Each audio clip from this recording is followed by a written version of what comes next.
Hello Soul Space, Sheila Hill here. It is Monday night at 9 o'clock and I am hoping that we're going to get lots of people to join or at least watch the replay, because the topic I'm going to talk about tonight is more spiritual in nature, less about sort of personal growth. However, I think for a lot of people it's going to connect a lot of dots. So I'm just going to wait another minute or so and just see who hops on. And as you hop on, please say hello in the comments so that I know that you're here. And we'll get started in just a minute or so. So hope everybody's doing well. Some kind of energetic something of some kind is happening at the moment. Swept in a couple of hours ago. I was fine all day and then all of a sudden I'm like, wow. Feeling a little bit nauseous, a little bit off, a little bit scrambled thinking. Hi Anne, nice to see you. Thanks for watching. So yeah, I'm having a little bit of trouble keeping my thoughts pulled together, but it's okay. I know what it is I'm going to talk about tonight. So I think I'm going to go ahead and just get started because I know that a lot of you watch this on the replay.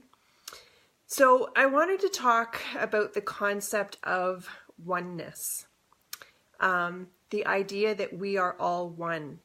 And in spiritual communities, we talk about that quite a bit. And when we talk about ascension and enlightenment and expanded consciousness, there's this whole idea of oneness, that you are me and I am you, and we are mirrors of each other, and we are one with all of our loved ones and the angels and guides that are up in heaven or in quantum or wherever it is that you think that the spiritual entities go or live.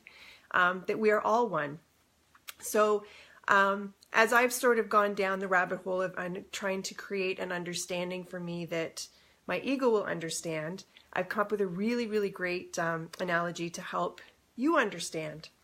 So part of my journey was, at one time I thought of the angels, guides, and masters as being these higher beings of light. And we refer a lot of times to the angelic realm and the ascended masters as being the higher beings. And so in that framework within my head, it was that, you know, like Jesus and Yogananda and Saint Germain, like those types of ascended masters, and there's lots of them, or like archangels like Archangel Michael, who's like the head guy. That they're in sort of some kind of a hierarchy, the way that we organizationally figure ourselves out here on the planet Earth, like the way companies run, where there's like the CEO and then the VPs and directors. And so that was sort of my understanding. And a part of my spiritual growth and exploration, I've come to a place where I completely understand, and it so resonates better for me now, that when I say to you that all beings in source, heaven, quantum, wherever you think they are all equal. So Jesus, Lady Diana, Robin Williams, you know, throw whatever names, celebrity names, your grandma and grandpa, my mom and dad, they are all equal. They all sit at the same breakfast table together because they are all love, source, consciousness, energy. There is no hierarchy. There are beings that have maybe more human experiences than others. There are some that are on a different soul's evolution's path, but they are all equal and they all see each other as being equal. And that's sort of where the oneness starts to come in when you step out of that ego framework where there's an organizational chart up in heaven, where you understand that they're all equal and there is no hierarchy with them. And if they are us and we are them, then there really is no hierarchy here either. And then that really means that we are one, and anything that separates us from that is our ego. So this is not ego bashing night. It never will be with me. But just in keeping with that concept. So here's what happens when we come to Earth. And there's two sort of main things that I'm going to talk about tonight. One is the concept of source and oneness. And I've got a little activity that I'm going to show you. And then the other part of it is why are we even here then, if we are all one? So to bring the first concept to light is the idea that what I've just explained is that everyone that's not here is equal to each other, regardless of what their name or title or what our human concept attaches to their importance. They are all one and equal.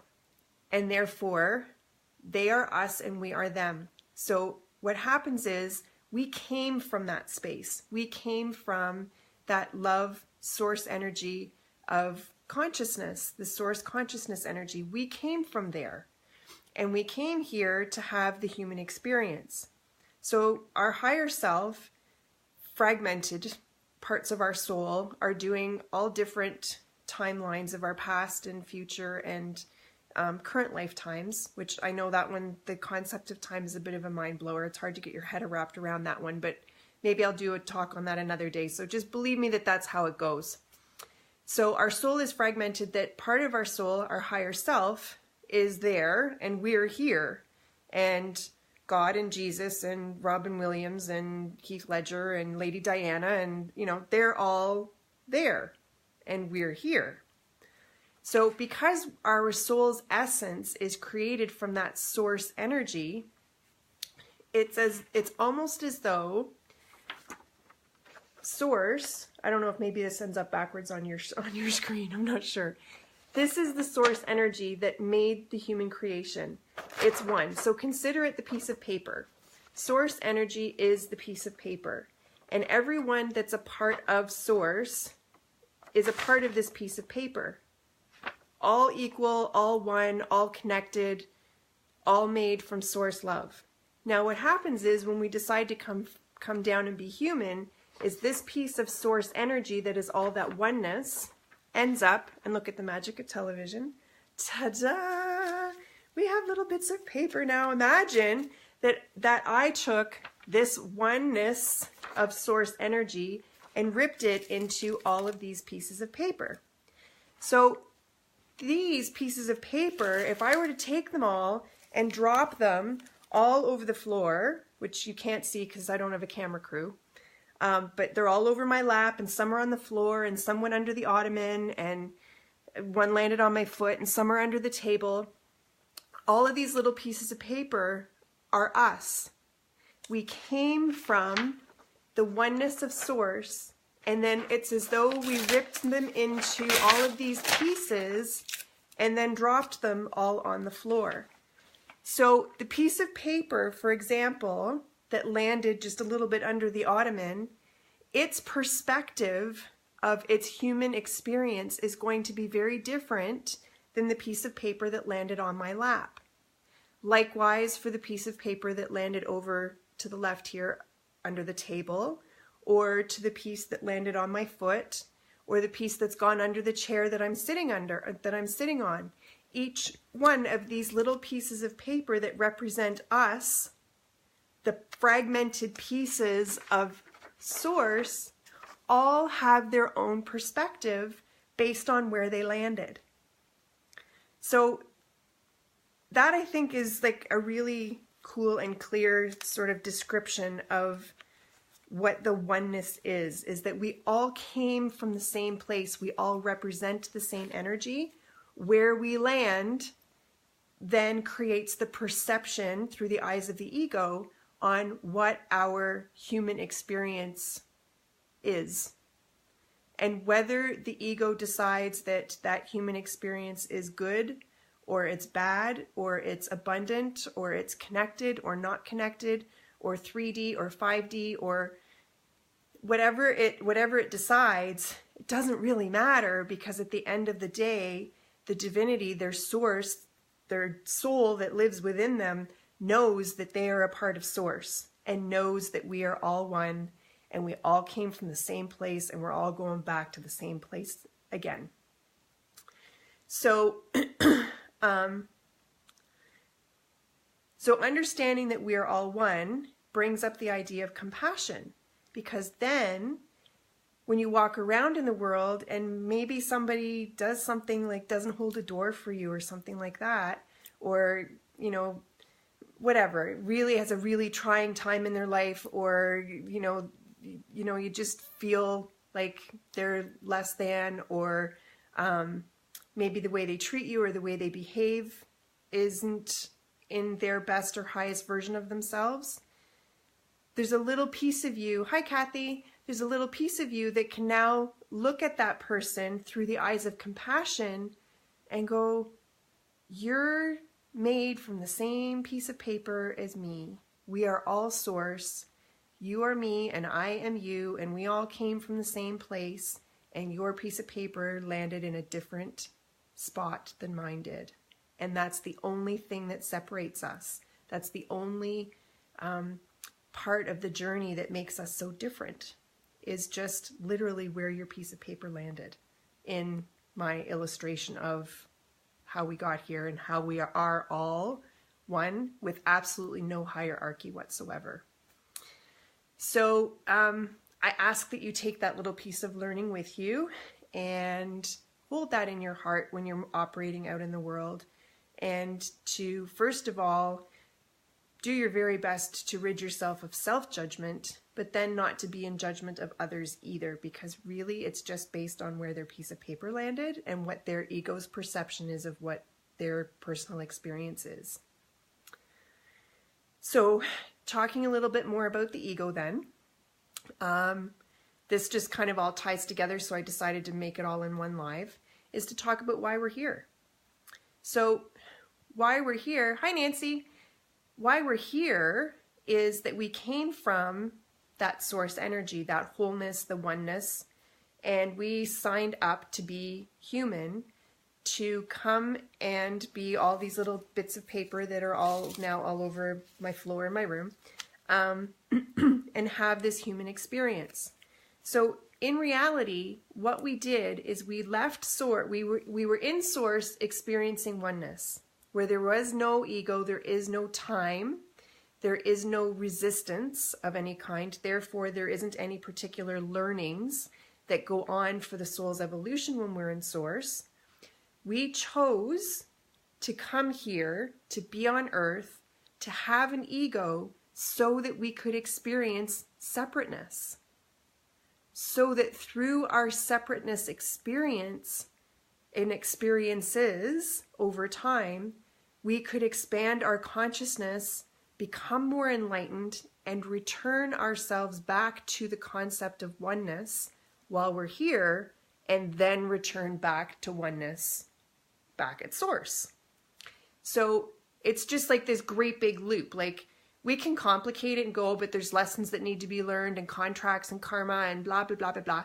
And yes, a lot of that is true, and some of it isn't even true anymore.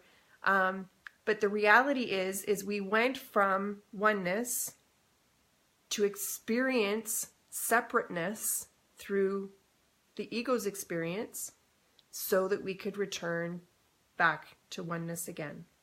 And that's what this whole ascension process is that we're all going through, is the sort of detaching of the ego, so that we understand that it isn't driving the bus, that we love it and nurture it and know that it's there to help keep us safe and to help us process how we experience the world, but that we are getting more and more in touch with our own divinity, which is in actuality the oneness that we came from and where we're going back to anyway. So I hope that those two things bring you some clarity on, like, I know it's like the 40,000 foot version view, but just the little illustration about the whole oneness concept, and then understanding that we came from the oneness so we could experience separateness, and that's what we're doing. But that doesn't mean we are separate. It's an illusion that the ego created, that we agreed to come down and be in a part of that creation.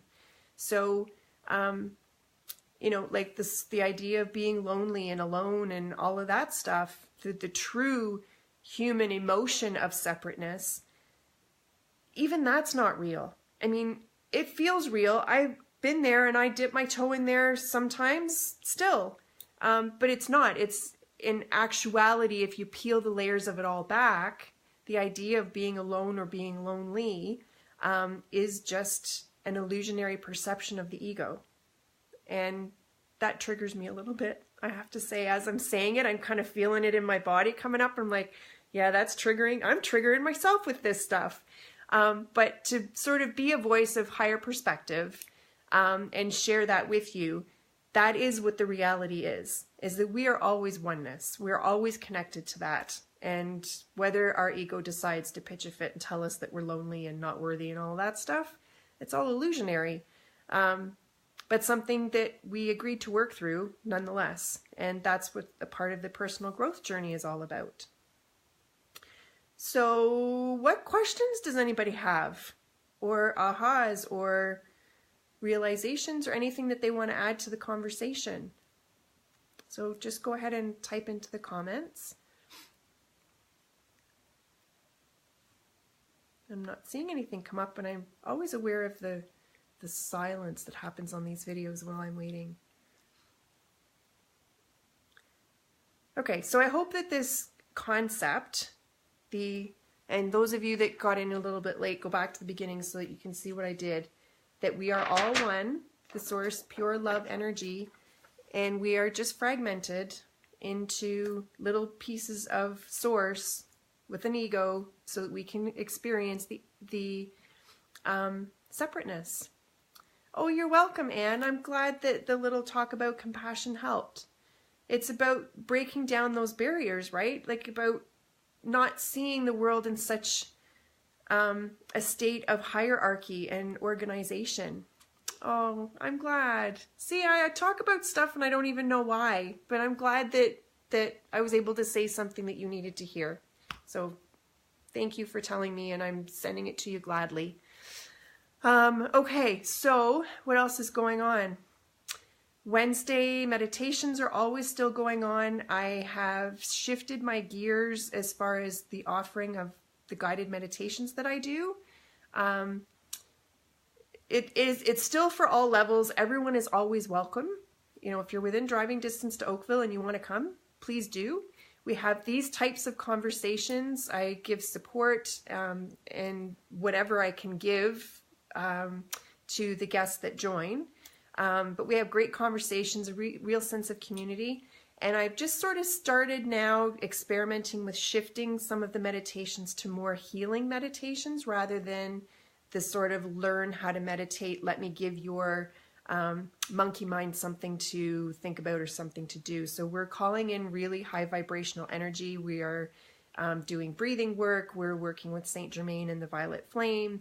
And the people that have been coming the last couple of weeks for these healing meditations have had shifts that have happened in the next day or two after. So it's really, really, really magical to see. So you are welcome to come to the meditation anytime.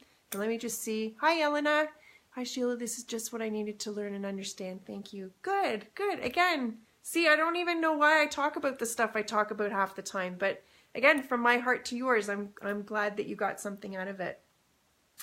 The other really super duper exciting piece of news is, and it's like 99.9% figured out,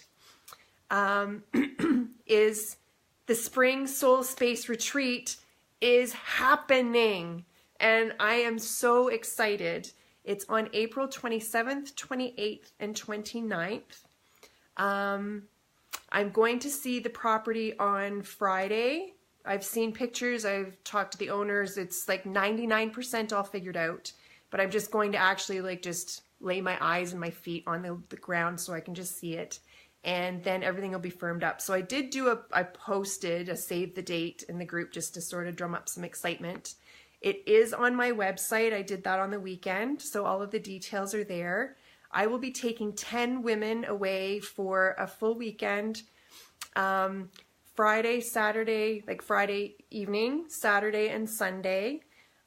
We will be doing sort of my usual, you know, humanity meets spirituality. We were going to be talking about the ego and the autopilots and how you show up in your life, because that's an important piece for you to understand, because navigating the ego and understanding yourself better is, it's an important piece of being on the human journey. And then we also work on developing some of our spiritual gifts and beginning to trust the messages that we're receiving and doing little readings for each other. Last one, when we did it in the fall, we laughed, we cried, we danced. We literally danced outside in the rain. We connected with nature. I hire a vegan chef to come with us for the weekend. So all of the food is vegan, and I'm not vegan, but the food is delicious, and it's a really great way to sort of learn some meatless options. So he spends the weekend with us. You get to pitch in and learn about the recipes and cooking tips from him. It's a beautiful facility. So I'm just trying to see who's interested and who's going to be coming, because 10 spots fill up really quickly. And yet I know there's not a lot of time to the end of April, but spring is the perfect time to rebirth the new version of you. So anyway, get in touch. Check my website, sheilahill.ca, if you're interested in reading a little bit more about the event. And then once I start posting for it on Saturday, Sunday, once I've been to see the property, then any way you guys can help me spread the word, I would really appreciate. Oh, Kathy, that's too bad. Well, next time. It must just not meant to be for you this time. So if there's anything else anybody wants to talk about or ask me questions or whatever about the retreat, about meditation, about anything really, go ahead and post it in the comments. I'll just hold space for another few minutes for you to be able to do that. And if there isn't anything else, then I will bid you all adieu. Okay, I'm going to guess that there isn't anything else. All right. So those of you watching on the replay, I always keep in contact with the comments and stuff. So if you have questions or ahas or anything that you want to present around this topic, please feel free to do. For those of you that came on and watched me live, thank you so much. Thank you all for helping me grow this community. I posted the link today. So if you want to share the link of our group on your own personal page with friends or whatever, then please feel free to help me grow the community. Love to you all. Thank you, Kathy, and good night, Anne. And I will see you all hopefully soon. Bye-bye.